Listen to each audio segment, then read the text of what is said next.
তুমি যদি কাউকে ভালোবাসো তাহলে তুমি তাকে মুক্তি দাও। যদি সে ফিরে আসে তাহলে সে তোমার, আর যদি না আসে তাহলে সে কখনোই তোমার ছিল না। শুনেছি পাখিরাও নাকি সঙ্গী হারানোর ভয়ে উপোস করে, অথচ তুমি মানুষ হয়েও বিচ্ছেদ চাইলে। পৃথিবীর নিয়ম বড়ই অদ্ভুত। তুমি যাকে সবচেয়ে বেশি ভালোবাসবে সেই তোমার দুঃখের কারণ হয়ে দাঁড়াবে।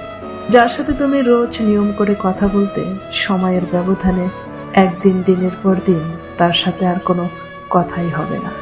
যারা ছেড়ে যায় তারা কখনো ভাবে না রেখে যাওয়া মানুষের কতটা কষ্ট হয়। ছেড়ে দিলে যদি সে ভালো থাকে তাহলে তাকে কষ্ট হলেও মুক্তি দাও। জানো তো, খাঁচায় আটকে পাখি পোষা যায়, মানুষ নয়।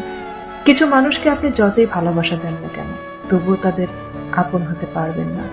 ক্ষমা করতে শিখেছি বলেই বারবার ক্ষত তৈরি হয়, কারণ নরম মাটি আর নরম মন দুটোকেই সহজে আঘাত করা যায়।